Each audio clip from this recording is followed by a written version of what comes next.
मी लाजत नाही, कोणाला भीक मागत नाही। नवरा शेवट दिला नाही आपल्याला, मग आपल्या लेकराला कोण शेवट देते? कोण्या तरी मंत्र्याला, कोण्या तरी कार्यकर्त्याला माझी कळकळ वाटली पाहिजे। हे धंदा माझा लक्ष्मी आहे, याच्यातून मला बरकत आहे, बरी मी हारलो नाही। नमस्कार, मी ऋषिका बोरा, नांदेड हब या चॅनलमध्ये आपलं स्वागत आहे। आजपर्यंत आपण पाहत आलेलो आहोत, पुरुष मंडळी प्रत्येक कामात पुढे असते।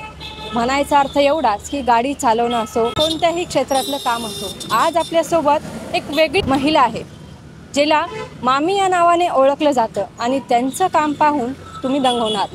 ते काम दुसरं तिसरं काही नाही, चप्पल शिवण्याचं त्यांचं काम आहे। आज त्यांच्याशी आपण संवाद साधणार आहोत।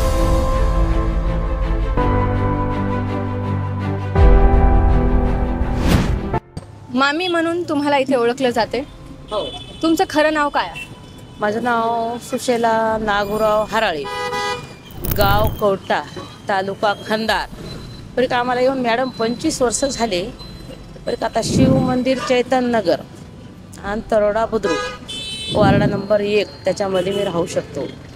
आणि आम्ही पूर्वीपासून दोघंही नवरा बायको काम करीत होतो। मग करता करता करता असे आमचे गेले 10-15 वर्ष। 10-15 वर्ष गेल्यावर मालक माझे दगावले। मालक दगावल्यावर माझे लेकरांना आण होते, माझ्या लेकराला आधार नव्हता, माझ्या लेकराला परिवर्तन कोणाचं नव्हतं। मग माझ्यावर येळ आली। मग येळ आल्यावर मी काम कोणाचं विचारावं, कोणाला विचारायला जावं? स्वतः आपला धंदा आहे, पुरुषे लाजतील बाई काम करते मनुष्यनी। मग त्यानं लाजण्यापेक्षा आपणच त्याला लाज दाखवायची नाही, आपल्या पोटाकरता करून दाखवायचं। म्हणून मी याच्यामध्ये उभा राहिले, याच्यामध्ये उतरले। आज मला खूप लोकांची सेवा आहे, ते येतात, माझं काम करायचं आहे, पण ते लाजत नाहीत। आता मामीला आज मजबुरी आहे म्हणून मामी रस्त्यावर उभा राहिली, आणि मामी म्हणून मला आज खूप ओळख आहे समजायची। आज समजे कस्टमर माझ्याकडे येतात, आणि म्हणून माझं पोट भरल्या जाते, आणि मला लोकाला धंदा विचारायची गरज नाही। मी लाजत नाही, कोणाला भीक मागत नाही, भीक मागायची टाईम आली नाही। मी तोंडातला घास सोडून बी माझं कस्टमर आलं तर मी 10 रुपये आज कष्टाची इथं कमावतो, आणि ह्या कष्टावर कमावून शिनी आज माझं परिवर्तन मी सुधरिलंय, आणि माझ्या परिवर्तनलाही मी दाखवून दिलंय। कोणाचं गणगोत कोणाच्या शेवटाला जाते, नवरा शेवट दिला नाही आपल्याला, मग आपल्या लेकराला कोण शेवट देते? म्हणून मी आज तयारीनं मजबूतीनं इथं उभा राहिले। आज महिला लाजतात, तरी महिला लाजू नये, महिला अशाच उभा राहा खंबीर, अशाच कामं करा। कोण्या तरी मंत्र्याला, कोण्या तरी कार्यकर्त्याला माझी कळकळ वाटली पाहिजे।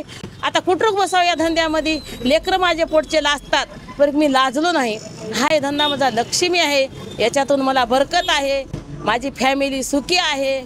माझ्यावर खूप वेळ आली, लाजले, बाई समाजात काम करते मनुष्यनी, ते पण मला उचकणं दिले, बरी मी हारलो नाही। बरं मामी, मला सांगा, हे चप्पल शिवण्याची संकल्पना तुमच्या डोक्यात आली की कौटुंबिकच तुमचं आधीपासून काम होतं? माझं आधीपासूनच काम होतं, माझ्या वडिलापासून बी होतं, पण माझी चळवळ याच्यातच होती। माझ्या वडिलापासून खानदानी धंदा आहे, आणि माझा नवऱ्याचाही धंदा होता। आम्ही भाजीपाला विकलो, भाजीपाला विकून माझा नवराही दुकान लावित होता। तेव्हा माझी परिस्थिती लई बेकार होती, आणि तेव्हाची मजबुरी पाहिलं तर आता मजबुरी नाही, बरी आता मी नवऱ्याचा धंदा मी चालू केलाय, पण कोणी करतच नाहीत ना, याच्यामध्ये उतरतच नाहीत। याचा काय अनुभव लोकांना माहीतच नाही। बोटाला आरी लागते, बोटाला रापी लागते। 15 दिवस झाले बघा दुखणी ठोयना झाले। जेव्हा आपल्या चटके बसतात तेव्हा पुढचं काम सुरू होते। हाताला चटकेच बसले नाही तर पुढचं काम कसं सुरू होईल मॅडम? हे काम करताना तुम्हाला कोणते अडथळे आले काय, आणि त्याचा सामना तुम्ही कसं केला? मला अडथळे काय, लोक येऊन लाज वाटाव। माझे लेकरं मला काही म्हणले नाहीत, आई रस्त्यावर काम करू नको, बरं दिसत नाही। अरे बापा, तुम्हाला जगिते कोण? आपल्या 10 रुपये देते कोण? कोणताही नेत्या देऊ शकत नाही, आणि कोणी आपल्या संसाराला बळी पडत नाही। पण स्वतः मी काम करून स्वतः मी आज उभा राहून माझ्या लेकराला मोठं केलंय। 10 रुपये माझ्या कष्टाचे मी लेकराला लावलेत, कोण देऊ शकते मॅडम? मागल्यानं देऊ शकत नाहीत। एका दिवसात तुम्ही साधारण किती चप्पल शिवता? साधारण चप्पल शिवण्याचा काय अंत नाही मॅडम, जसं काम आलं तसं काम आहे। परीक मला रोजचे 300 रुपये 200 रुपये रोज पडते, त्याच्यामध्येच मी सुखी हाव। माझा परिवार बी सुखी आहे। लाख रुपये येऊन बी सुखी नाही, 500 रुपये येऊन सुखी नाही, पण मी 300 रुपयाचं काम करतो महिला असून रस्त्यावर। याच्यामध्ये तुमचं कौटुंबिक जे आहे ते उदरनिर्वाह होते का? होत नाही, बरं का आम्ही करतो तसं. आमच्या पोटालाही मारतो, अंगाच्या कपड्याला मारतो, खाण्याला मारतो. आता ते मजबुरीनं करतो. आज 1000 रुपये लोकांकडे आले तर पुरत नाहीत. मला 300 रुपयात पुरते काय? पुरत नाही. पण त्याच्यामधूनच माझा संसार मी ढकलितो. एखादी वेळेस असं झालं काय की कोणता तरी असा ग्राहक तुमच्याकडे आला आणि तुम्हाला खूप वाईट वाटलं आणि वाटलं की आता मी खचून गेले, आता मला हे काम करायचंच नाहीये, त्यावेळेस तुम्ही कसं केलं? मला त्यावेळेस प्रश्न कोणी उत्तर दिले नाहीत आणि मी कोणाला उत्तर दिलोही नाही.